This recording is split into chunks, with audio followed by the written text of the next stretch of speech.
সকল প্রশংসা মহান আল্লাহ তাআলার জন্য, যিনি অত্যন্ত মেহেরবান। আজকের ভিডিওতে আমরা রাসূলুল্লাহ সাল্লাল্লাহু আলাইহি সাল্লামের সেই যাত্রার ব্যাপারে বিস্তারিত আলোচনা করব, যখন তিনি হযরত খাদিজা রাদিয়াল্লাহু তাআলা আনহার ব্যবসার মালামাল নিয়ে শাম দেশে গিয়েছিলেন এবং এই যাত্রায় হযরত খাদিজা রাদিয়াল্লাহু তাআলা আনহার গোলাম মাইসারা নবী করিম সাল্লাল্লাহু আলাইহি সাল্লামের সঙ্গে ছিলেন। এই বাণিজ্য সফরে কাফেলার যাত্রীরা অনেক অলৌকিক ঘটনার সম্মুখীন হয়েছিলেন এবং রাসূলুল্লাহ সাল্লাল্লাহু আলাইহি সাল্লাম এমন কি কৌশল অবলম্বন করেছিলেন, যার কারণে হযরত খাদিজা রাদিয়াল্লাহু তাআলা আনহা প্রথমবারের মতো তার ব্যবসায় অবিশ্বাস্য পরিমাণ মুনাফা করেছিলেন। তৎকালীন সময়ে শাম নগরী ইয়েমেনের পর পৃথিবীর দ্বিতীয় বৃহত্তম বাণিজ্য কেন্দ্র ছিল। তাই যখনই শামের দিকে কোনো কাফেলা যাত্রা করত, তখন আরবের প্রত্যেক ব্যবসায়ী চেষ্টা করতেন যে তিনি যেন ওই কাফেলার অংশ হতে পারেন। যখন রাসূলুল্লাহ সাল্লাল্লাহু আলাইহি সাল্লাম হযরত খাদিজা রাদিয়াল্লাহু তাআলা আনহার ব্যবসার মালামাল নিয়ে শামের উদ্দেশ্যে রওনা হয়েছিলেন, তখন সেই কাফেলা একটি বড় কাফেলায় পরিণত হয়েছিল। কাফেলাটি যাত্রা শুরু করার পূর্বে নবী করিম সাল্লাল্লাহু আলাইহি সাল্লামের চাচা আবু তালিব বনু হাশিম গোত্রের কয়েকজনকে নিয়ে নবী করিম সাল্লাল্লাহু আলাইহি সাল্লামকে বিদায় জানাতে এসেছিলেন। বিদায়কালে আবু তালিব মুহাম্মদ সাল্লাল্লাহু আলাইহি সাল্লামকে বুকে জড়িয়ে ধরেন এবং তার কপালে একটি চুম্বন করেছিলেন। আবু তালিব বিদায় নেওয়ার পর কাফেলাটি শাম দেশের উদ্দেশ্যে যাত্রা শুরু করে। এই বাণিজ্য কাফেলায় আবু জেহেল এবং তার সঙ্গীরাও ছিল। তারা বলল, আমাদের এই কাফেলা অনেক বড়। কাফেলা বড় হবার কারণে যাত্রাপথে অনেক অসুবিধা হতে পারে। তাছাড়া এত পরিমাণ মালামাল নিয়ে আমরা প্রথমবারের মতো যাত্রা করছি। মক্কা থেকে শাম দেশের রাস্তাটাও খুব বিপজ্জনক। সুতরাং আমাদের উচিত হবে আমরা আমাদের নিজেদের মধ্যে একজনকে আমাদের নেতা হিসেবে নির্বাচন করি। আমাদের নির্বাচিত নেতা এই কাফেলার একদম সামনের দিকে অবস্থান করবেন এবং তিনি লক্ষ্য রাখবেন কাফেলার উপর কোনো বিপদ আসতে পারে কিনা, এবং তিনি আমাদেরকে জানাবেন আমাদের কাফেলাকে কিভাবে চলতে হবে, কখন আমাদের ধীরে চলতে হবে বা দ্রুত চলতে হবে। যখন নেতৃত্বের প্রশ্ন উঠল, তখন প্রতিটি গোত্র তাদের মধ্য থেকে একজনকে নেতা হিসেবে নির্বাচন করার প্রস্তাব দিলেন। তবে যাদের নাম প্রস্তাব করা হয়েছিল তাদের মধ্য থেকে কাউকেই নেতা হিসেবে নির্বাচন করা হয়নি। কাফেলার মধ্যে কেউ কেউ আবু জেহেলের নাম প্রস্তাব করেছিল, আবার কেউ কেউ আবু সুফিয়ান এবং আবু হারিসের নাম প্রস্তাব করেছিল। কাকে নেতা হিসেবে নির্বাচন করা হবে এটা নিয়ে তুমুল বিতর্কের সৃষ্টি হলো। কিন্তু হযরত খাদিজা রাদিয়াল্লাহু তাআলা আনহার গোলাম মাইসারা বললেন, আমি একটি প্রস্তাব করছি। আমাদের মালিকাতুল আরব তার ব্যবসার সমস্ত দায়িত্ব মুহাম্মদকে দিয়েছেন, তাই আমি সবার নাম বাদ দিয়ে মুহাম্মদের নাম প্রস্তাব করছি। মাইসারার এই প্রস্তাব আবু জেহেল এবং তার সঙ্গীরা প্রত্যাখ্যান করল। কিন্তু বনু হাশিম গোত্রের যে সমস্ত সদস্যরা এই কাফেলায় ছিলেন, তারা নবী করিম সাল্লাল্লাহু আলাইহি সাল্লামের পক্ষে ভোট দিলেন। বনু হাশিম ছাড়াও অন্যান্য গোত্রের লোকেরা মুহাম্মদ সাল্লাল্লাহু আলাইহি সাল্লামের ব্যাপারে সম্মতি দিয়েছিলেন। অন্যদিকে বেশ কিছু মানুষ আবু জেহেলের পক্ষে ভোট দিয়েছিল। নেতা নির্বাচন করার প্রশ্নে কাফেলার সমস্ত মানুষ দুই ভাগে বিভক্ত হয়ে গিয়েছিল। যখন আবু জেহেল বুঝতে পারল কাফেলার বেশিরভাগ মানুষ মুহাম্মদ সাল্লাল্লাহু আলাইহি সাল্লামকে নেতা নির্বাচন করতে চায়, তখন সে তলোয়ার বের করে বলল, এটা হতেই পারে না। যদি আব্দুল্লাহর এতিমকে নেতা নির্বাচন করা হয়, তবে আমরা আমাদের তলোয়ার দিয়ে নিজেদের বুক চিরে আত্মহত্যা করব। এই লজ্জা আর অপমান আমরা সহ্য করতে পারব না। আমরা কোনোভাবেই তাকে নেতা হিসেবে মানব না। এই কাফেলায় নবী করিম সাল্লাল্লাহু আলাইহি সাল্লামের চাচা হযরত হামজা রাদিয়াল্লাহু তাআলা আনহু ছিলেন। তাকে এই কাফেলায় বনু হাশিম গোত্রের নেতা হিসেবে নির্বাচন করা হয়েছিল। তিনি বললেন, এই বাণিজ্য সফরে মুহাম্মদ সাল্লাল্লাহু আলাইহি সাল্লাম বনু হাশিম গোত্রের হয়ে ব্যবসা করবেন না। মালিকাতুল আরব হযরত খাদিজা রাদিয়াল্লাহু তাআলা আনহা তাকে এই বাণিজ্য সফরে পাঠিয়েছেন। এরপর হযরত হামজা রাদিয়াল্লাহু তাআলা আনহু তার তলোয়ার বের করে সামনে এগিয়ে গেলেন এবং আবু জেহেলকে বললেন, হে আবু জেহেল, সাবধান হও, তোমার জিহ্বাকে সংযত করো। তুমি যদি আর একটা বার আমার ভাতিজাকে অপমান করার চেষ্টা করো, তবে এখানে রক্তের বন্যা সৃষ্টি হবে। এরপর নবী করিম সাল্লাল্লাহু আলাইহি সাল্লাম সামনে এগিয়ে আসলেন এবং তিনি হযরত হামজাকে উদ্দেশ্য করে বললেন, সফরের শুরুতেই ঝগড়া আর মারামারি করা ঠিক হবে না। আমাদের বরং এই বিষয়টি শান্তিপূর্ণভাবে সমাধান করা উচিত। আমরা বরং এইভাবে নেতা নির্বাচন করি, আজ একজন নেতা হবে এবং কাল হবে আরেকজন। আবু জেহেল মনে মনে ভাবল, দিনের প্রথম অংশ অর্থাৎ সকাল থেকে দুপুর পর্যন্ত আমাদেরকে কাফেলার সামনে থাকতে হবে, কারণ তখন মানুষ ক্লান্ত থাকে না, আর দুপুর থেকে সন্ধ্যা পর্যন্ত মানুষ ক্লান্ত হয়ে যায়। তাই তখন আমরা পেছনে থাকব এবং বিশ্রাম নেব।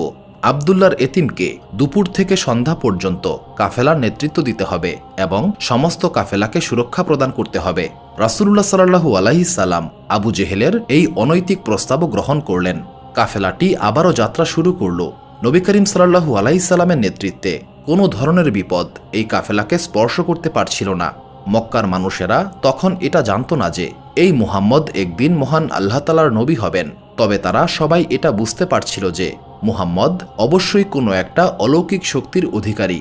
যেহেতু মক্কার লোকেরা নবুয়তের ব্যাপারে কিছুই জানত না, তাই তারা বুঝতে পারছিল না তারা কেন এত অলৌকিক জিনিস দেখতে পাচ্ছে। এই কাফেলা 2 দিন সফর করার পর এমন একটি স্থানে পৌঁছালো যেখানে এক পাশে পাহাড় এবং অন্য পাশে খোলা প্রান্তর ছিল। সাধারণত যাত্রাপথে কাফেলাগুলো খোলা প্রান্তর দিয়ে যাত্রা করত, কিন্তু রাসূলুল্লাহ সাল্লাল্লাহু আলাইহি সাল্লাম থেমে গেলেন। তারপর হযরত খাদিজা রাদিয়াল্লাহু তাআলা আনহার গোলাম মাইসারা এবং বনু হাশিম গোত্রের সবাইকে একত্রিত করে বললেন, এখন সন্ধ্যা, এখন আমাদের বিশ্রাম করা উচিত। তবে আমার পরামর্শ হচ্ছে এই খোলা প্রান্তরে বিশ্রাম না করে আমাদেরকে ওই পাহাড়ের দিকে যেতে হবে। পাহাড়ে উঠে বিশ্রাম নেওয়ার কথা শুনে কাফেলার সবাই খুবই অবাক হয়েছিল। এত উট এবং এত পরিমাণ মালপত্র নিয়ে পাহাড়ে ওঠা এবং পরের দিন সকালে সেগুলোকে আবার পাহাড় থেকে নামিয়ে আনা, এটা সত্যিই খুব কষ্টকর এবং কঠিন কাজ। যেহেতু সময়টা ছিল সন্ধ্যা এবং রাসূলুল্লাহ সাল্লাল্লাহু আলাইহি সাল্লাম তখন ছিলেন কাফেলার নেতা, তাই কাফেলার সবাই অনিচ্ছা সত্ত্বেও নবী করিম সাল্লাল্লাহু আলাইহি সাল্লামের কথা মেনে নিতে বাধ্য হলেন। কিন্তু আবু জেহেল চিৎকার করে বলতে শুরু করল, তোমরা কি দেখতে পাচ্ছ না যে ব্যক্তিকে আমরা নেতা হিসেবে নির্বাচন করেছিলাম সে কোনো কারণ ছাড়াই আমাদেরকে কষ্ট দিচ্ছে। কাফেলার সবাই রাসূলুল্লাহ সাল্লাল্লাহু আলাইহি সাল্লামের নির্দেশ অনুসারে পাহাড়ে আরোহণ করলেন। পাহাড়ে আরোহণ করার সময় কাফেলার সবাই বিস্মিত হয়েছিলেন, কারণ তারা ভেবেছিলেন এই পাহাড়ে উট এবং মালপত্র নিয়ে ওঠা হয়তো সম্ভব হবে না। কিন্তু তারা দেখতে পেলেন তাদের ধারণা ভুল প্রমাণিত হয়েছে।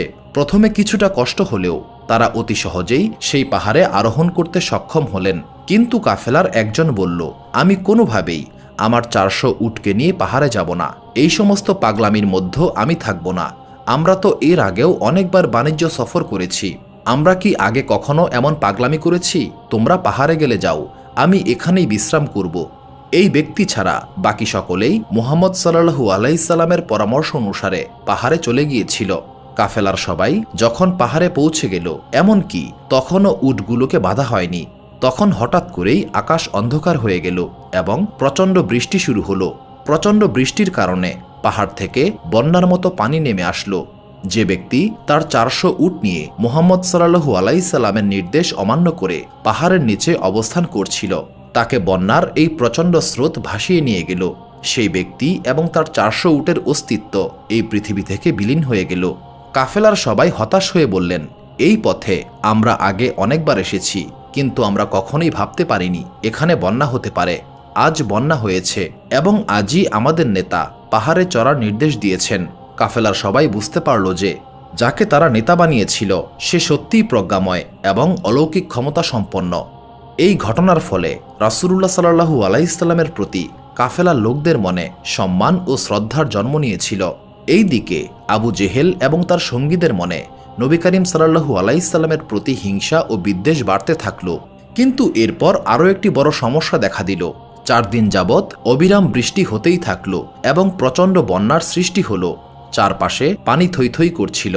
শুধুমাত্র সেই রাস্তাটাই নিরাপদ ছিল যেই রাস্তা দিয়ে তারা এই পাহাড়ে আরোহণ করেছিলেন। হযরত খাদিজা রাদিয়াল্লাহু তাআলা আনহার গোলাম মাইসারা চরম উৎকণ্ঠিত হয়ে রাসূলুল্লাহ সাল্লাল্লাহু আলাইহি সাল্লামের নিকটে এসে বললেন, হে মুহাম্মদ, বন্যা পরিস্থিতি খারাপ দিকে মোড় নিয়েছে। এখন তো সামনে যাওয়ার আর কোনো পথ দেখতে পাচ্ছি না। মনে হচ্ছে 1 বা 2 মাসের জন্য আমরা এখানে বন্দী হয়ে গেলাম। যে রাস্তা দিয়ে আমরা এই পাহাড়ে আরোহণ করেছিলাম কেবলমাত্র সেই রাস্তাটা এখনও নিরাপদ রয়েছে। আমাদের এই বাণিজ্য সফর স্থগিত করতে হবে এবং মক্কায় ফিরতে হবে। 1-2 মাস পর বন্যা পরিস্থিতির উন্নতি হলে তখন আবার বাণিজ্য সফর করা যাবে। এখানে যদি 1 মাস বন্দী হয়ে থাকি তবে ক্ষুধা তৃষ্ণায় কাফেলার সবাই মারা যাবে। রাসূলুল্লাহ সাল্লাল্লাহু আলাইহি সাল্লাম নীরব ছিলেন। তিনি কিছুক্ষণ চুপ করে থাকলেন, তারপর বললেন, এই বিষয়ে আমি আগামীকাল উত্তর দেব। কাফেলার সবাই মনে মনে মক্কায় ফেরার প্রস্তুতি গ্রহণ করতে লাগলেন। পরের দিন সকালে রাসূলুল্লাহ সাল্লাল্লাহু আলাইহি সাল্লাম বনু হাশিম গোত্রের সবাইকে এবং হজরত খাদিজা রাদিয়াল্লাহু তাআলা আনহার গোলাম মাইসারাকে সেখানে নিয়ে গেলেন, যেখান থেকে আর সামনে যাওয়ার কোনো রাস্তা ছিল না। সামনে শুধু পানি থই থই করছিল। রাসূলুল্লাহ সাল্লাল্লাহু আলাইহি সাল্লাম তার সঙ্গীদেরকে বললেন, এখন যারা আমার কথা মানতে প্রস্তুত তারা তাদের মালপত্র প্রস্তুত করুন। কাফেলার সবাই বিস্ময়ে হতবাক হয়ে একে অপরকে দেখছিল, কারণ বন্যার পানি থই থই করছে। আর এমন অবস্থায় রাসূলুল্লাহ সাল্লাল্লাহু আলাইহি সাল্লামের এই নির্দেশ সবাইকে বিস্মিত করেছিল। কিছুক্ষণের মধ্যেই আরও একটি বিস্ময়কর ঘটনা ঘটল। কাফেলার সবাই অবাক হয়ে দেখতে পেলেন, পাহাড়ের চূড়া থেকে একটি সাদা রঙের পাখি উড়ে এলো। তার মুখে গাছের একটি ডাল ছিল। পাখিটি সেই ডাল দিয়ে বন্যার পানিতে এক ধরনের রেখা তৈরি করতে লাগলো। এই দিকে রাসূলুল্লাহ সাল্লাল্লাহু আলাইহি সাল্লাম বললেন, আর বেশি দেরি করা যাবে না। যারা আমার উপর বিশ্বাস রাখে তারা আমাকে অনুসরণ করুন। কাফেলার সবাই হতবাক হয়ে দাঁড়িয়েছিল। তারা বুঝতে পারছিল না তাদের আসলে কি করা উচিত। যদি কোনো বিপদ ঘটেই যায় তবে তাদের জীবন এবং সমস্ত মালামাল ঝুঁকির মধ্যে পড়ে যাবে। তবে রাসূলুল্লাহ সাল্লাল্লাহু আলাইহি সাল্লাম এগিয়ে যাওয়ার জন্য প্রস্তুত ছিলেন এবং তিনি সবাইকে উদ্দেশ্য করে বললেন, তোমরা যদি যেতে না চাও তবে আমি জোর করব না। কাফেলার কেউ নবী করিম সাল্লাল্লাহু আলাইহি সাল্লামের এই কথার কোনো উত্তর দিলেন না। নবী করিম সাল্লাল্লাহু আলাইহি সাল্লাম এগিয়ে গেলেন। কাফেলার লোকেরা বিস্ময়ে আরও হতবাক হয়ে গেলেন যখন দেখতে পেলেন বন্যার পানি নবী করিম সাল্লাল্লাহু আলাইহি সাল্লামের পায়ের গোড়ালি স্পর্শ করেছে মাত্র। অথচ তারা সকলেই ভেবেছিল মুহাম্মদ পানিতে ডুবে মারা যাবে। এই দিকে নবী করিম সাল্লাল্লাহু আলাইহি সাল্লাম তার উটসহ বন্যার পানি অতিক্রম করে নিরাপদ স্থানে পৌঁছে গেলেন। নবী করিম সাল্লাল্লাহু আলাইহি সাল্লামকে প্রথম অনুসরণ করলেন তার চাচা হামজা রাদিয়াল্লাহু তাআলা আনহু এবং তিনিও নিরাপদ স্থানে পৌঁছে গেলেন। এরপর বনু হাশিম গোত্রের সকলেই নবী করিম সাল্লাল্লাহু আলাইহি সাল্লামকে অনুসরণ করলেন। এরপর ধীরে ধীরে কাফেলার সবাই নবী করিম সাল্লাল্লাহু আলাইহি সাল্লামকে অনুসরণ করে নিরাপদ স্থানে পৌঁছাতে শুরু করল।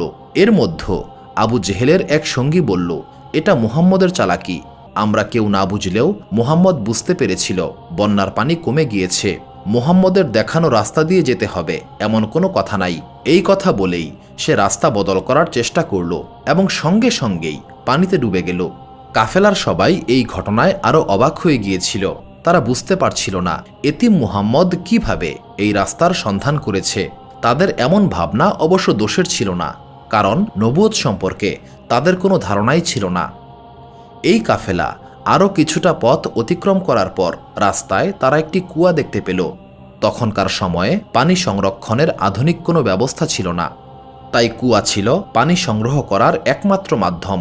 আবু জেহেল সবার প্রথমে কুয়া থেকে পানি সংগ্রহ করল এবং কাফেলার সবাই এটা জানতে পারলেন যে এই রাস্তায় আর তেমন কোনো কুয়া নাই। আগামী 9 থেকে 10 দিন যাত্রা করার পর আরেকটি কুয়া পাওয়া যাবে। সুতরাং আবু জেহেল পানি সংগ্রহ করতে লাগলো, কিন্তু খুব বেশি পানি নেওয়া সম্ভব হলো না, কারণ অতিরিক্ত পানি রাখার মতো তার কাছে কোনো উট ছিল না। তবে আবু জেহেল চিন্তা করছিল, সবাই আব্দুল্লাহর এতিম পুত্রকে অত্যাধিক পরিমাণে গুরুত্ব দিচ্ছে, আমি কোনোভাবেই মুহাম্মদের নেতৃত্ব মানব না।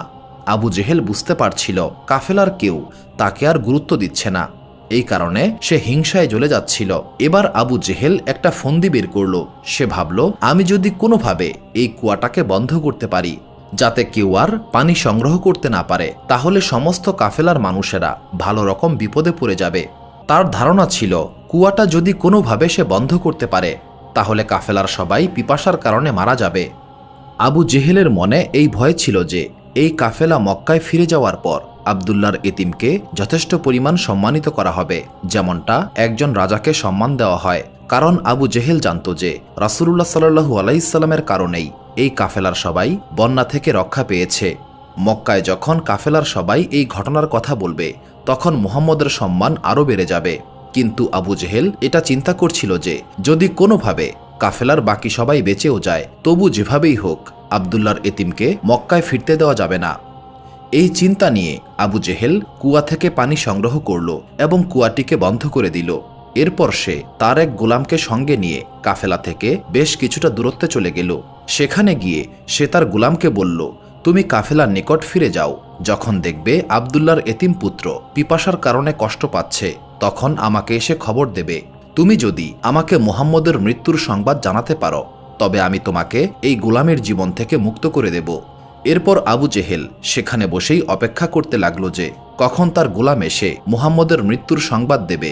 অনেকক্ষণ পর সেই গোলাম এসে বলল, হে আবু জেহেল, আপনি অনেক বড় ভুল করে ফেলেছেন।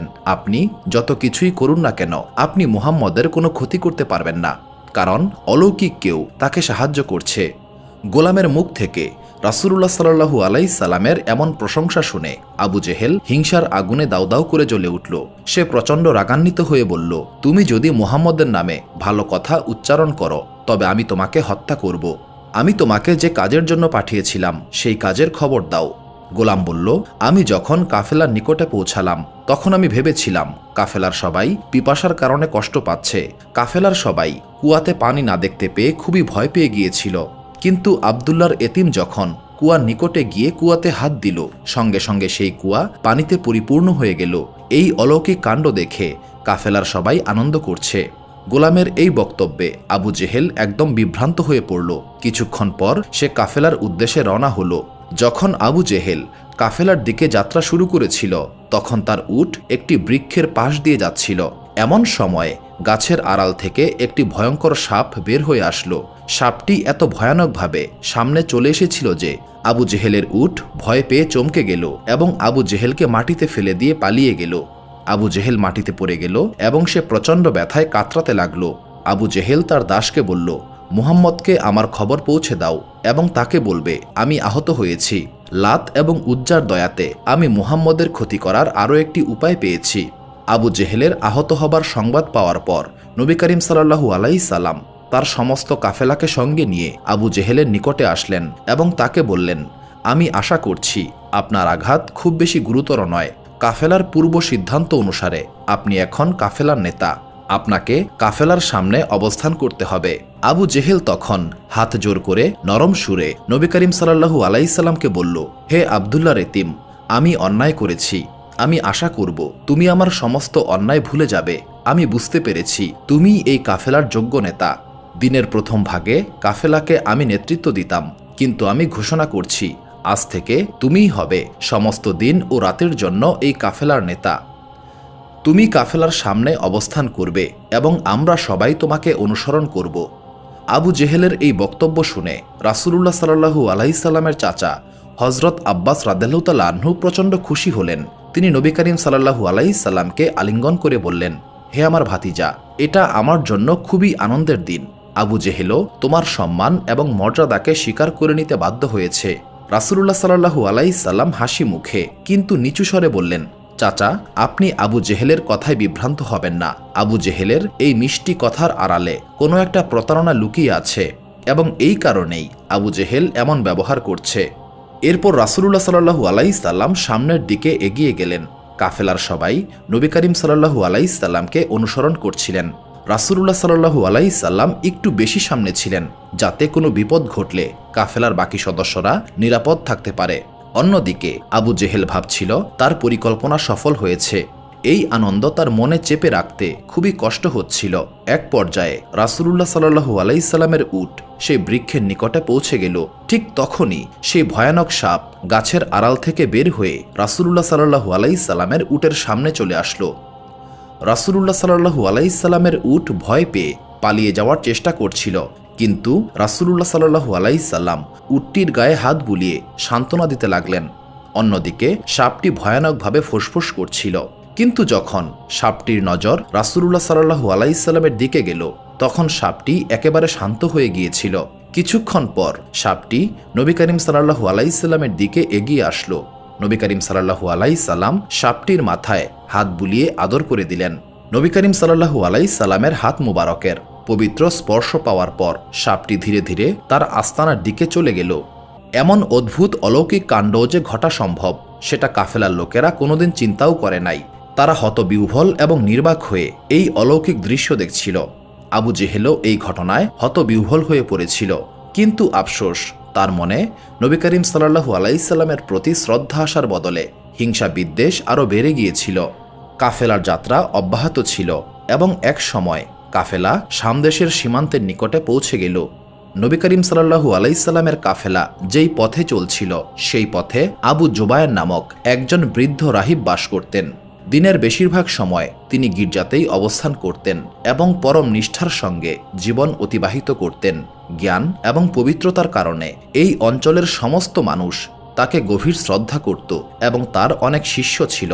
দীর্ঘ সময় ধরে অতিরিক্ত পড়াশোনা এবং কান্নার কারণে তার দৃষ্টিশক্তি দুর্বল হয়ে গিয়েছিল। তবে তিনি কি বিষয়ে এত পড়াশোনা করতেন এবং কিসের জন্য এত কান্না করতেন সেটা নিয়ে আলেমদের মধ্যে মত পার্থক্য রয়েছে। এই রাহিবের নিকট তাওরাত এবং ইনজিল কিতাব ছিল, যা তিনি নিয়মিত অধ্যয়ন করতেন। তবে তিনি এই দুই কিতাবের শুধুমাত্র সেই অংশগুলোই অধ্যয়ন করতেন যেখানে আখিরি নবীর আগমন এবং তার চিহ্নের পূর্বাভাস দেওয়া হয়েছে। দিনরাত অবিরাম তিনি ওই অংশগুলোই পড়তেন এবং কান্নায় ভেঙে পড়তেন এবং বারবার বলতেন, পৃথিবীতে এমন কোনো ব্যক্তি কি নাই যে আমাকে তার আগমনের সুসংবাদ দিতে পারবে? কেউ কি আমার মৃত্যুর আগে আমাকে আখিরি নবীর আগমনের সুসংবাদটা দিতে পারবে? রাহিবের দৃষ্টিশক্তি এতটাই দুর্বল হয়ে গিয়েছিল যে তিনি প্রায় অন্ধ হয়ে গিয়েছিলেন। একদিন তিনি তার শিষ্যদেরকে একত্রিত করে বললেন, তোমরা আমাকে শেষবারের মতো চেষ্টা করতে দাও। আমি তো এখন আর কিছুই দেখতে পাই না। তবে আরব অঞ্চল থেকে আগত কাফেলাগুলোর প্রতি তোমরা লক্ষ্য রাখবে এবং আমাকে সেই কাফেলাগুলি সম্পর্কে বিস্তারিত জানাবে। সেই সময় আমাদের প্রিয় নবী হজরত মুহাম্মদ সাল্লাল্লাহু আলাইহি সাল্লামের কাফেলা এই পথেই ছিল। রাহিবের শিষ্যরা বিভিন্ন কাফেলার দিকে নজর রাখছিলেন। এর মধ্যে হঠাৎ একদিন রাহিবের মনে হলো সমস্ত পৃথিবী এক অদ্ভুত আলোয় আলোকিত হয়ে যাচ্ছে। এই অদ্ভুত ঘটনায় রাহিব আতঙ্কিত হয়ে পড়েছিলেন। ঠিক তখনই রাহিবের শিষ্যরা এই সংবাদ দিল যে, হে আমাদের সম্মানিত শিক্ষক, আরবের মক্কা থেকে একটি কাফেলা এই পথেই আসছে। তবে অন্য কাফেলার সঙ্গে এই কাফেলার পার্থক্য হচ্ছে এই কাফেলাকে একটি মেঘের খণ্ড অনুসরণ করছে। আমাদের নিকট মনে হচ্ছে ওই মেঘের খণ্ডটি কাফেলাটিকে ছায়া প্রদান করছে। এই সংবাদে রাহিব প্রচণ্ড উত্তেজিত হয়ে পড়লেন। তিনি কাঁপা কাঁপা কণ্ঠে বললেন, আমি আশা করছি তোমরা আমাকে মিথ্যা সংবাদ প্রদান করছো না। তারপর তিনি বললেন, এটা তো আখিরি নবীর আগমনের আলামত। তবে কি তিনি দুনিয়াতে চলে এসেছেন? মনে হচ্ছে আমার মনের আশা পরিপূর্ণ হতে চলেছে। হঠাৎ করেই রাহিব তার আবেগ ঝেড়ে ফেললেন এবং তারপর তার শিষ্যদেরকে বললেন, তোমরা বাইরে যাও এবং লক্ষ্য রাখবে। আমি তোমাদেরকে আরেকটি বিষয় সম্পর্কে অবহিত করছি। আমাদের এই গির্জা থেকে একটু দূরে একটি বৃক্ষ এবং একটি কূপ রয়েছে। এই বৃক্ষটি শতাব্দীকাল আগে শুকিয়ে গিয়েছিল এবং সেই কূপ যেখান থেকে হজরত মুসা এবং হজরত ঈসা আলাইহিসসালাম পানি পান করেছিলেন, এই কুয়াতেও এখন পানি নাই। তোমরা শুধুমাত্র এটা লক্ষ্য রাখবে যে এই কাফেলায় এমন একজন ব্যক্তি রয়েছে যে ব্যক্তি এই বৃক্ষের নিকটে আসা মাত্রই বৃক্ষটি প্রাণ ফিরে পাবে এবং সবুজ হয়ে যাবে এবং কূপটিও পানিতে পরিপূর্ণ হয়ে যাবে। রাহিব তার শিষ্যদেরকে নির্দেশ দিলেন, যখনই তোমরা এই সব দেখতে পাবে তৎক্ষণাৎ আমাকে সংবাদ দেবে। রাসূলুল্লাহ সাল্লাল্লাহু আলাইহি সাল্লামের একটি অভ্যাস ছিল, যখন কাফেলা কোথাও যাত্রা বিরতি করত তখন নবী করিম সাল্লাল্লাহু আলাইহি সাল্লাম তার কাফেলা থেকে একটু আলাদা হয়ে যেতেন। অন্যদিকে রাহিবের শিষ্যরা কাফেলার উপর তীক্ষ্ণ নজর রাখতে শুরু করল। তারা দেখলেন কাফেলাটি যাত্রা বিরতি করেছে এবং সেই কাফেলা থেকে একজন যুবক আলাদা হয়ে গেলেন এবং যখন তিনি আলাদা হলেন তখন সেই মেঘের খণ্ড কাফেলাকে ছেড়ে তাকে অনুসরণ করছিল। যুবকটি যখনই ওই বৃক্ষটির নিচে আশ্রয় নিলেন তার কিছুটা সময় পরেই বৃক্ষটি সবুজ হতে শুরু করল। রাহিবের শিষ্যরা এবার কূপটির নিকটে পৌঁছে গেলেন এবং দেখতে পেলেন কূপটি পানিতে পরিপূর্ণ হয়ে আছে। রাহিবের শিষ্যরা আর দেরি করলেন না। খুব দ্রুত রাহিবের নিকট গিয়ে সমস্ত ঘটনা খুলে বললেন। সমস্ত কিছু শুনে রাহিব মহান আল্লাহ তাআলার শুকরিয়া আদায় করে বললেন, মহান আল্লাহ তাআলা আমার দোয়া কবুল করেছেন, সুবহানাল্লাহ। অন্যদিকে আবু জেহেলের দাস এই অলৌকিক ঘটনার সাক্ষী হয়েছিল। সে দৌড়ে আবু জেহেলকে এই অলৌকিক ঘটনার সংবাদ দিল। আবু জেহেল তার সঙ্গীদেরকে বলল, আমরা বহুবার এই পথে যাত্রা করেছি, কিন্তু এমন অদ্ভুত ব্যাপার আগে কখনো শুনি নাই। এই দিকে রাহিব তার শিষ্যদেরকে বললেন, তোমরা এখনই এই কাফেলার নিকটে যাও, সেখানে গিয়ে কাফেলার সবাইকে নিমন্ত্রণ করবে। নিমন্ত্রণের কথা যখন আবু জেহেলের কানে গেল তখন সে খুব আনন্দিত হলো। সে বলল, এটা খুব ভালো একটা খবর, অন্তত রান্না করার ঝামেলা থেকে মুক্তি পাওয়া যাবে। কিন্তু কাফেলার অন্য এক সদস্য বললেন, আমাদের এত মূল্যবান ব্যবসায়িক মালামাল এখানে রয়েছে, এই সমস্ত কিছু অরক্ষিত রেখে আমরা কি নিমন্ত্রণ রক্ষা করতে যাব? আবু জেহেলেরও ইচ্ছা ছিল যেভাবেই হোক মুহাম্মদ সাল্লাল্লাহু আলাইহি সাল্লাম যেন এই দাওয়াতে অংশগ্রহণ করতে না পারেন। তাই আবু জেহেল বলল, ভয় পাওয়ার কোনো কারণ নাই। আমাদের নিকট মুহাম্মদ রয়েছে, যাকে তোমরা আলামিন বলে ডাকো। তার জিম্মায় এই সমস্ত মালামাল রেখে দাও। তারপর সবাই চলো, আমরা নিমন্ত্রণ রক্ষা করতে যাই। আবু জেহেলের এই প্রস্তাবে সবাই সম্মত হলেন। কাফেলার সবাই নবী করিম সাল্লাল্লাহু আলাইহি সাল্লামের নিকটে এসে বললেন, এখানে এত মূল্যবান মালামাল রয়েছে, আপনি ছাড়া অন্য কাউকে আমরা বিশ্বাস করতে পারছি না। মুহাম্মদ সাল্লাল্লাহু আলাইহি সাল্লাম কাফেলার লোকদের এই আবেদন মঞ্জুর করলেন। অতপর সবাই নিমন্ত্রণ রক্ষা করতে রাহিবের গৃহে গেলেন। যখন সবাই দস্তরখানে আসন গ্রহণ করলেন, তখন রাহিব সবার নিকটে গিয়ে প্রত্যেকের মুখ দেখতে লাগলেন। কিন্তু একজন একজন করে সবাইকে দেখে রাহিব খুবই হতাশ হয়ে গেলেন। রাহিবের শিষ্যরা রাহিবের এই হতাশা বুঝতে পেরে তারা কিংকর্তব্য বিমূঢ় হয়ে দাঁড়িয়ে রইলেন। আবু জেহেল অনুভব করতে পারছিল নিশ্চয়ই কোনো একটা ঝামেলা হয়েছে। খাবার গ্রহণের জন্য কাফেলার সবাই দস্তরখানে আসন গ্রহণ করেছেন, কিন্তু খাবার পরিবেশন করা হচ্ছে না। আবু জেহেল যথেষ্ট পরিমাণ বিরক্ত হচ্ছিল, কিন্তু এই অবস্থায় তার কি বলা উচিত সেটা সে বুঝতে পারছিল না। কিন্তু নবী করিম সাল্লাল্লাহু আলাইহি সাল্লামের চাচা হযরত আব্বাস রাদিয়াল্লাহু তাআলা আনহু এই বিষয়টি বুঝতে পেরে রাহিবের নিকটে গেলেন এবং বললেন, হে সম্মানিত রাহিব, আপনাকে চিন্তিত মনে হচ্ছে। রাহিব বললেন, আমি আপনাকে একটা প্রশ্ন করতে চাই। আপনাদের কাফেলার সবাই কি এই নিমন্ত্রণ রক্ষা করতে এসেছে, নাকি কেউ বাকি রয়ে গেছে? হযরত আব্বাস রাদিয়াল্লাহু তাআলা আনহু উত্তর দেওয়ার আগেই আবু জেহেল বলল, কাফেলার সবাই এখানে রয়েছে, শুধুমাত্র আরবের এক মহিলার এতিম দাসকে আমরা আমাদের মালামালের নিরাপত্তা দেওয়ার জন্য বাহিরে রেখে এসেছি। নবী করিম সাল্লাল্লাহু আলাইহি সাল্লামের প্রতি এমন অপমানসূচক বক্তব্য শুনে হযরত হামজা রাদিয়াল্লাহু তাআলা আনহু তলোয়ার বের করে বললেন, আবু জেহেল, তোমাকে আমি শেষবারের মতো সাবধান করছি, যদি আর একটা বার আমার ভাতিজা মুহাম্মদ সম্পর্কে তোমার মুখ থেকে এমন কোনো খারাপ কথা বের হয়, তবে আমি তোমার মাথা কেটে ফেলব। হযরত হামজা রাদিয়াল্লাহু তাআলা আনহুর এই হুমকিতে আবু জেহেল একদম চুপ হয়ে গেল। তখন হযরত আব্বাস রাদিয়াল্লাহু তাআলা আনহু বললেন, সে আমাদের ভাতিজা, আসলে আমাদের সমস্ত মালামালের জিম্মাদার হিসেবে সে বাইরে রয়েছে। আমার ভাতিজা সমস্ত মক্কায় আলামিন অর্থাৎ বিশ্বাসী হিসেবে পরিচিত, এই জন্য কাফেলার সবাই তাকেই জিম্মাদার হিসেবে নির্বাচন করেছে। বৃদ্ধ রাহিব বললেন, আমি তো এমন একজন ব্যক্তির জন্যই অপেক্ষা করছিলাম। আমি আপনার ভাতিজার সঙ্গে একবার সাক্ষাৎ করতে চাই, আমাকে তার নিকটে নিয়ে চলুন। হযরত আব্বাস রাদিয়াল্লাহু তাআলা আনহু রাহিবকে নিয়ে বাইরে বেরিয়ে গেলেন এবং নবী করিম সাল্লাল্লাহু আলাইহি সাল্লামের কাছে পৌঁছে গেলেন। নবী করিম সাল্লাল্লাহু আলাইহি সাল্লামের নিকট পৌঁছা মাত্র রাহিব বলে উঠলেন, আমি যার জন্য এতটা বছর যাবৎ অপেক্ষা করছিলাম, এটাই তো সেই ব্যক্তি। হে মক্কার সম্মানিত ব্যক্তি, আপনার কারণেই আমি তার দেখা পেয়েছি। মহান আল্লাহ তাআলা নিশ্চয়ই আপনাকে রহমত করবেন। রাহিবের এই কথায় হযরত আব্বাস রাদিয়াল্লাহু তাআলা আনহু অবাক হয়ে রাহিবকে প্রশ্ন করলেন, আমি আপনার কথা ঠিক বুঝতে পারছি না। রাহিব বললেন, আজ অনেক দিন যাবৎ আমার দৃষ্টিশক্তি খুব খারাপ অবস্থায় ছিল, কিন্তু যখনই আমি তার মুখের দিকে তাকালাম আমার দৃষ্টিশক্তি ফিরে এসেছে। এটাই ছিল সেই আলামত, যে আলামতের ব্যক্তির জন্য আমি এতকাল যাবৎ অপেক্ষা করছি। এইটুকু বলে রাহিব নবী করিম সাল্লাল্লাহু আলাইহি সাল্লামের দিকে এগিয়ে গেলেন এবং নবী করিম সাল্লাল্লাহু আলাইহি সাল্লামকে সালাম দিলেন। হযরত আব্বাস রাদিয়াল্লাহু তাআলা আনহু আর সামনে গেলেন না। তিনি এটা জানতেন না তার আদরের এই ভাতিজাই হবে আখিরি জমানার রাসূল, তবে তিনি এটা জানতেন তাকে কোথায় থামতে হবে। তাই তিনি মুহাম্মদ সাল্লাল্লাহু আলাইহি সাল্লাম এবং রাহিবের নিকট থেকে কিছুটা দূরে অবস্থান করতে লাগলেন।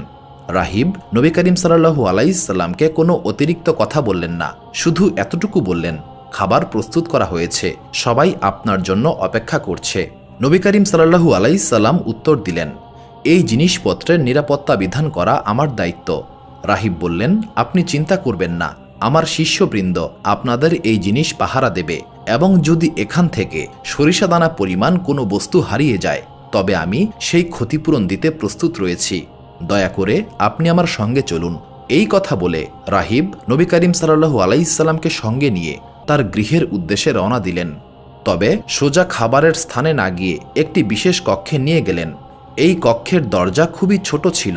নবী করিম সাল্লাল্লাহু আলাইহি সাল্লামের জীবনের একটি বিশেষ বৈশিষ্ট্য ছিল।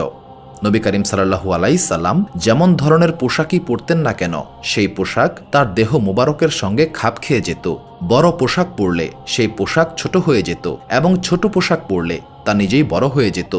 তবে রাসূলুল্লাহ সাল্লাল্লাহু আলাইহি সাল্লামের সবচেয়ে বড় বৈশিষ্ট্য ছিল তিনি সারা জীবন মহান আল্লাহ তাআলা ছাড়া অন্য কারো সামনে মাথা নত করেন নাই। এমনকি যদি কোনো দরজা খুব ছোট হতো, সাধারণ মানুষকে সেখানে প্রবেশ করার জন্য মাথা নত করতে হতো, কিন্তু নবী করিম সাল্লাল্লাহু আলাইহি সাল্লাম যখন তেমন কোনো দরজা দিয়ে প্রবেশ করতেন তখন সেই দরজাটি অলৌকিকভাবে বড় হয়ে যেত, যাতে মুহাম্মদ সাল্লাল্লাহু আলাইহি সাল্লামকে মাথা নত না করতে হয়। এটাই ছিল সেই চিহ্ন যা রাহিব খুব ভালোভাবেই জানতেন। তিনি নবী করিম সাল্লাল্লাহু আলাইহি সাল্লামকে এমন একটি কক্ষে নিয়েছিলেন যে কক্ষের দরজা ছোট ছিল এবং তিনি যেন সেই চিহ্নের প্রমাণ পেতে পারেন। ঠিক তখনই নবী করিম সাল্লাল্লাহু আলাইহি সাল্লাম সেই দরজা দিয়ে প্রবেশ করলেন এবং দরজাটি নিজেই বড় হয়ে গেল। এটা ছিল মহান আল্লাহ তাআলার অপার মহিমার এক অনন্য নিদর্শন। রাহিব নবী করিম সাল্লাল্লাহু আলাইহি সাল্লামের দিকে মুগ্ধ দৃষ্টিতে তাকিয়ে রইলেন। এমন সময় হযরত খাদিজা রাদিয়াল্লাহু তাআলা আনহার গোলাম মাইশারাও সেই কক্ষে এসে উপস্থিত হলেন। বৃদ্ধ রাহিব নবী করিম সাল্লাল্লাহু আলাইহি সাল্লামের সামনে নিজের হাতে খাবার পরিবেশন করলেন এবং নবী করিম সাল্লাল্লাহু আলাইহি সাল্লামকে খুবই যত্ন সহকারে খাবার খাওয়ালেন। নবী করিম সাল্লাল্লাহু আলাইহি সাল্লাম খাবার খাওয়া শেষ করে গৃহের বাইরে চলে গেলেন। রাহিব এইবার মাইশারাকে জিজ্ঞাসা করলেন, হে মাইশারা, তোমরা কি একই গোত্রের মানুষ?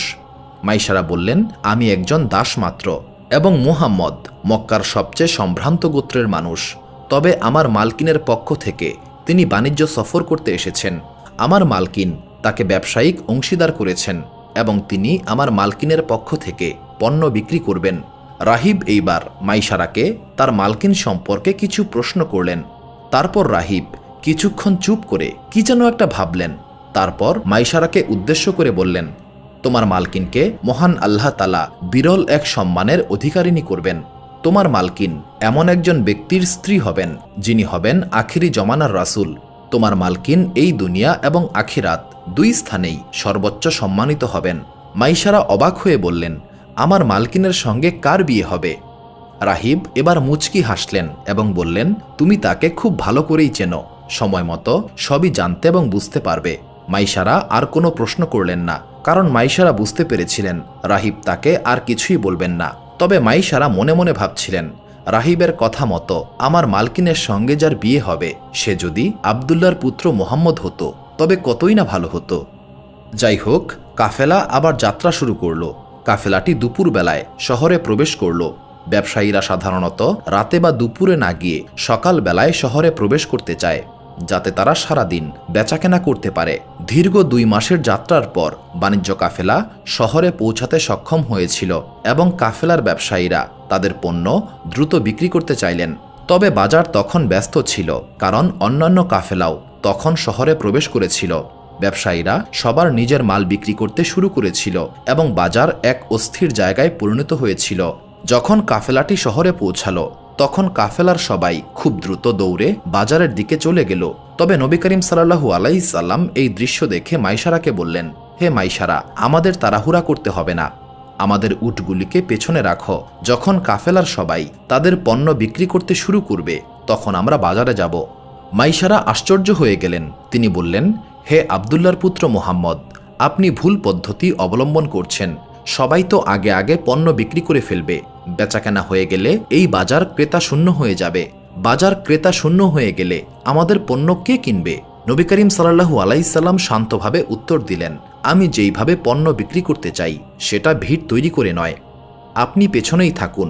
প্রথমেই যারা পণ্য বিক্রি করে ফেলতে চাইছে তারা বিক্রি করে ফেলুক। আমি মহান আল্লাহ তাআলার উপর ভরসা করি এবং আমার ব্যবসায়িক কৌশলের উপরও ভরসা রাখি। এইভাবে নবী করিম সাল্লাল্লাহু আলাইহি সাল্লাম পেছনে দাঁড়িয়ে রইলেন। অন্যদিকে বাজারে প্রচুর ক্রেতার সমাগম হয়েছিল। বাজারে অনেক বড় বড় ব্যবসায়ীর আগমন ঘটেছিল এবং তারা প্রচুর পরিমাণে পণ্য কিনেছিল। সন্ধ্যার দিকে ধীরে ধীরে বাজার ক্রেতা শূন্য হয়ে পড়েছিল। বড় বড় ব্যবসায়ীরা তাদের প্রয়োজন মিটিয়ে তাদের গন্তব্যে চলে গেলেন। আবু জেহেল এবং তার সঙ্গীরা রাসূলুল্লাহ সাল্লাল্লাহু আলাইহি সাল্লামকে নিয়ে হাসি ঠাট্টা করতে লাগলো। তারা বলল, আমরা আমাদের সমস্ত পণ্য বিক্রি করে ফেলেছি, আর খাদিজার এতিম চাকরটা এখনও কিছুই বিক্রি করতে পারে নাই, এখন তার পণ্য কে কিনবে? আবু জেহেল আরও মন্তব্য করল, খাদিজা এই বাণিজ্য সফরে আবদুল্লাহর এতিমটাকে পাঠিয়ে অনেক বড় ভুল করে ফেলেছে। এখন খাদিজার অনেক ক্ষতি হয়ে যাবে, মুনাফা তো করতে পারবেই না, বরং এই ক্ষতির পরিমাণ শুনে খাদিজাও পাগল হয়ে যাবে। রাসূলুল্লাহ সাল্লাল্লাহু আলাইহি সাল্লাম একদম নিশ্চুপ ছিলেন। যারা রাসূলুল্লাহ সাল্লাল্লাহু আলাইহি সাল্লামকে ভালোবাসতেন তারাও নবী করিম সাল্লাল্লাহু আলাইহি সাল্লামের এই কাণ্ড দেখে হতবাক হয়ে গিয়েছিলেন। তারাও বুঝতে পারছিলেন না মুহাম্মদ সাল্লাল্লাহু আলাইহি সাল্লামের এই বাণিজ্য সফরের ভবিষ্যৎ কী। পরের দিন নবী করিম সাল্লাল্লাহু আলাইহি সাল্লামের বাণিজ্যিক কৌশল শাম অঞ্চলের ব্যবসা বাণিজ্যের গতি প্রকৃতি পাল্টে দিয়েছিল। ওই দিন নবী করিম সাল্লাল্লাহু আলাইহি সাল্লাম তার পণ্য বাজারে নিয়ে এসেছিলেন। শাম এলাকার আশেপাশে অনেক ছোট ছোট গ্রাম ছিল। সেখানে অনেক বড় বড় ব্যবসায়ীরা থাকতেন যারা প্রচুর টাকা রোজগার করতেন। তবে তাদের একটি সমস্যা ছিল, যখন কোনো বাণিজ্য কাফেলা শামে আসত তারা সেদিনই শামের বাজারে আসতে পারতেন না, বরং পরের দিন শামের বাজারে আসতেন পণ্য ক্রয় করার উদ্দেশ্যে। প্রথম দিন সন্ধ্যা পর্যন্ত যারা বাজারে থাকত তারা বেশিরভাগ দামি পণ্যগুলি ক্রয় করে নিয়ে যেত। কাফেলার সদস্যরা পরের দিন সাধারণ পণ্যগুলোকে বিক্রি করতেন। পরের দিন যে দামি পণ্যগুলো অবশিষ্ট থাকত কাফেলার লোকজন সেই পণ্যগুলোকে অনেক বেশি দামে বিক্রি করতেন। ফলে গ্রামের দিকের ব্যবসায়ীদের অনেক বেশি দাম দিয়ে উক্ত পণ্যগুলোকে কিনতে হতো। কিন্তু যখন নবী করিম সাল্লাল্লাহু আলাইহি সাল্লাম তার পণ্য নিয়ে বাজারে আসলেন তখন গ্রামাঞ্চলের বড় বড় ব্যবসায়ীরা প্রথমবারের মতো অবাক হয়ে দেখতে পেলেন যে তারা ব্যবসায়ীদের দোকানে না গিয়ে সরাসরি মুহাম্মদ সাল্লাল্লাহু আলাইহি সাল্লামের নিকট থেকে পণ্য কিনতে পারছে। যে পণ্য তাদের অনেক দাম দিয়ে কিনতে হতো সেই পণ্য তারা অনেক কম দামে মুহাম্মদ সাল্লাল্লাহু আলাইহি সাল্লামের নিকট থেকে কিনতে পারছিল। তাদের কাছে এটা ছিল খুবই অদ্ভুত একটা ঘটনা। ব্যবসায়ীরা ভেবেছিল আজ হয়তো তাদেরকে অনেক দাম দিয়ে পণ্য কিনতে হবে, কিন্তু তারা নবী করিম সাল্লাল্লাহু আলাইহি সাল্লামের নিকট থেকে অনেক কম দামে পণ্য কিনতে পেরে অবাক হয়ে গিয়েছিলেন। নবী করিম সাল্লাল্লাহু আলাইহি সাল্লাম নিজে সরাসরি মালামাল বিক্রি করছিলেন এবং ক্রেতারা প্রচণ্ড খুশি মনে মালামাল কিনছিলেন। আরও মজার ব্যাপার হচ্ছে পণ্য কেনার জন্য খুব বেশি দরদাম করতে হচ্ছিল না। এটা তাদের নিকট ছিল এক নতুন অভিজ্ঞতা। যখন আবু জেহেল এই দৃশ্য দেখল সে বুঝতে পারল মুহাম্মদ যেভাবে ব্যবসা করছে সেটা আরও বেশি লাভজনক, এবং সে আরও বুঝতে পারল ব্যবসায় ধৈর্য ধরে রাখা এবং সঠিক সময়ের জন্য অপেক্ষা করা কতটা গুরুত্বপূর্ণ। অন্যদিকে সমস্ত শহর জুড়ে এই খবর ছড়িয়ে পড়ল যে শহরে খুব সস্তায় পণ্য বিক্রি হচ্ছে। এমনকি একজন ইহুদি আলেম এই খবর শুনে খুব দ্রুত বাজারে এসে উপস্থিত হল। সে নবী করিম সাল্লাল্লাহু আলাইহি সাল্লামকে দেখেই চিনতে পারল এবং বুঝতে পারল যে এই ব্যক্তি সেই আখিরি জমানার নবী যাকে আমরা এত বছর যাবৎ হন্যে হয়ে খোঁজ করছিলাম। রাসূলুল্লাহ সাল্লাল্লাহু আলাইহি সাল্লামকে দেখে ইহুদি আলেমের অন্তরে প্রচণ্ড ভয়ের সঞ্চার হলো এবং সে তার সঙ্গীদেরকে বলল, এই সেই ব্যক্তি যে আখিরি নবী হিসেবে আত্মপ্রকাশ করবে। এর কারণেই আমাদের জাতি বনি ইসরাইল নবুয়ত থেকে বঞ্চিত হয়েছে। যে কোনোভাবেই হোক এই ব্যক্তির একটা ব্যবস্থা করতেই হবে। ইহুদি আলেম এবং তার সঙ্গীরা চারপাশ খুব ভালোভাবে পরীক্ষা করল, কিন্তু নবী করিম সাল্লাল্লাহু আলাইহি সাল্লামকে আক্রমণ করার কোনো উপায় খুঁজে পাচ্ছিল না। কারণ নবী করিম সাল্লাল্লাহু আলাইহি সাল্লামের সঙ্গীরা সংখ্যায় ছিল অনেক এবং তারা নবী করিম সাল্লাল্লাহু আলাইহি সাল্লামের খুব নিকটেই অবস্থান করছিলেন। অনেক চিন্তা ভাবনার পর ইহুদি আলেম একটি কৌশল আবিষ্কার করল।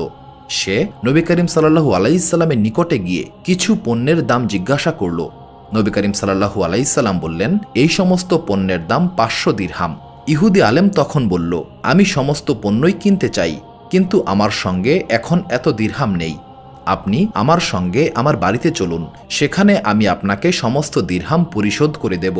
নবী করিম সাল্লাল্লাহু আলাইহি সাল্লাম সেই ইহুদি আলেমের সঙ্গে তার বাড়ির উদ্দেশ্যে রওনা দিলেন। ইহুদি ব্যক্তি নবী করিম সাল্লাল্লাহু আলাইহি সাল্লামকে সঙ্গে নিয়ে তার ঘরে পৌঁছে গেলেন এবং নবী করিম সাল্লাল্লাহু আলাইহি সাল্লামকে বললেন, আপনি এখানে বসে কিছুক্ষণ অপেক্ষা করুন, আমি অন্দর থেকে দিরহাম নিয়ে আসছি। এরপর ইহুদি ব্যক্তি ভেতর বাড়িতে প্রবেশ করে তার স্ত্রীকে ডেকে বললেন, আখিরি জমানার নবী এখন আমাদের ঘরে অবস্থান করছেন। এই ব্যক্তির কথাই আমি বারবার বলতাম, এই ব্যক্তি আমাদের ধর্মকে ধ্বংস করে ফেলবে।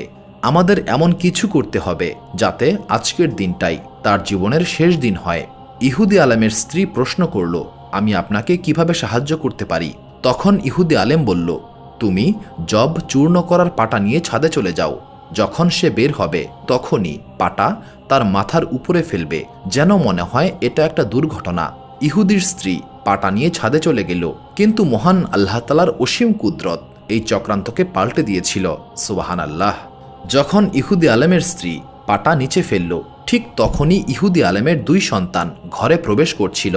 পাটা পড়ল তাদের 2 সন্তানের উপর এবং তারা ঘটনাস্থলেই ইন্তেকাল করল। অন্যদিকে মুহাম্মদ সাল্লাল্লাহু আলাইহি সাল্লাম নিরাপদে রইলেন। এই মর্মান্তিক ঘটনায় ইহুদি ব্যক্তি চিৎকার করে উঠল এবং তার স্ত্রী নিজের ভুল বুঝতে পারল। নবী করিম সাল্লাল্লাহু আলাইহি সাল্লাম নিরাপদে তার কাফেলার নিকটে চলে গেলেন। অন্যদিকে ওই ইহুদি তার সঙ্গীদেরকে নিয়ে নবী করিম সাল্লাল্লাহু আলাইহি সাল্লামের উপর হামলা করার চেষ্টা করেছিল, কিন্তু মক্কাবাসীদের প্রায় সবাই নবী করিম সাল্লাল্লাহু আলাইহি সাল্লামের পক্ষে সেই হামলা প্রতিরোধ করেছিল। শুধুমাত্র আবু জেহেল চেষ্টা করেছিল যেন ইহুদিদের এই হামলায় মুহাম্মদ সাল্লাল্লাহু আলাইহি সাল্লাম নিহত হয়ে যান, কিন্তু মহান আল্লাহ তাআলা আবু জেহেলের এই প্রচেষ্টাকেও ব্যর্থ করে দিলেন। সুবহানাল্লাহ। সুপ্রিয় দর্শক মণ্ডলী, প্রতিদিন নতুন নতুন ভিডিও পেতে আমাদের চ্যানেলটি অবশ্যই সাবস্ক্রাইব করুন এবং পাশে থাকা বেল আইকনটি প্রেস করতে অবশ্যই ভুলবেন না, এবং সেই সাথে আপনার যে কোনো মতামত আমাদের জানাতে আমাদের ভিডিওতে অবশ্যই কমেন্ট করুন। আশা করি আপনারা সবাই ভালো থাকবেন এবং সুস্থ থাকবেন। আসসালামু আলাইকুম।